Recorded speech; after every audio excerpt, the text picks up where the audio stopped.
Semua saya bunyikan loceng 0939. Murid yang akhir keluar 0947, lebih kurang 8 minit dah mati dalam tu Kena asap pun mati, bukan kena api, kena asap. Itu kita kena tegas, bukan harta benda penting jauh penting. Daripada Balai Bomba Malimau ke Sekolah Sungai Rambai ini lebih kurang dalam 10 km. Jentera bomba masa senang mengambil lebih kurang 9 minit sampai sini. Kalau masa kesesakan, masa sekolah, murid sekolah keluar, unsur-unsur kebakaran ada 3 je. Haba, oksigen dan bahan api. Kalau 3 dari itu satu tak ada, memang kebakaran tidak akan jadi. Kita ada alat penahan api dekat rumah, kita boleh selamatkan rumah kita lagi. Tapi kebanyakan rumah alat pemadam api tak ada. Api ada 4 kelas. Ada kelas berpijal, ada api minyak, ada jenis dry powder. Dulu kita warna biru. Sekarang British Standard kita buat semua warna merah. Dia ada plunger, dia ada hose, nozzle.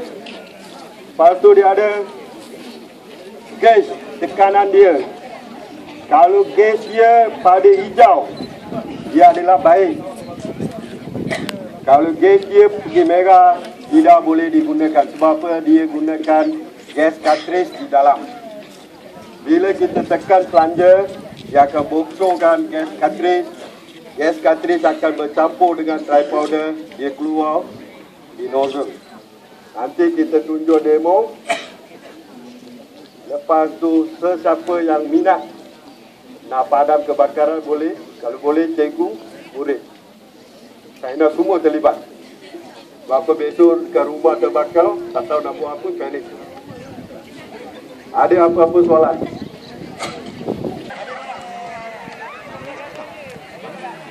Mana ada tu,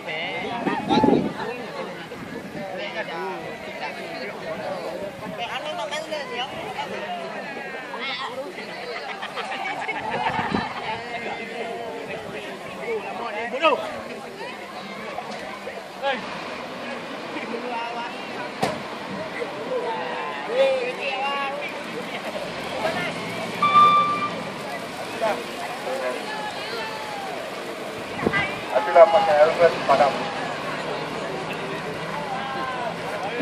Kita tengok anggota bomba bagaimana padam kebakaran api minyak.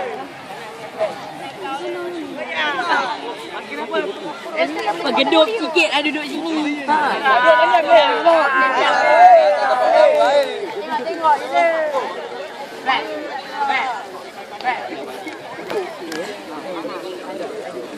Lepas dia ke pantai. Lepas dia ke pantai.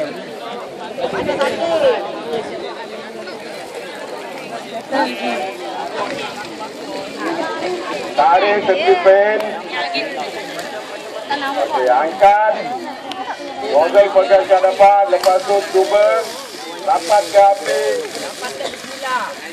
Tekan. Padam.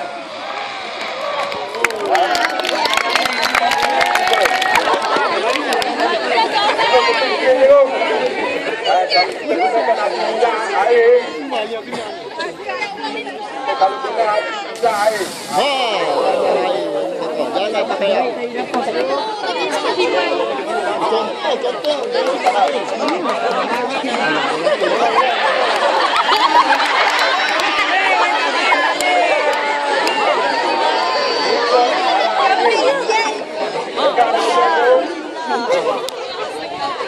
Tekan roda depan.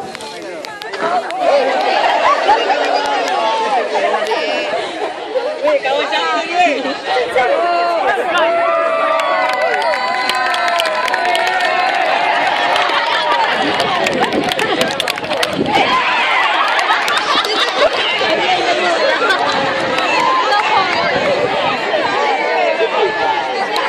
Cikgu seorang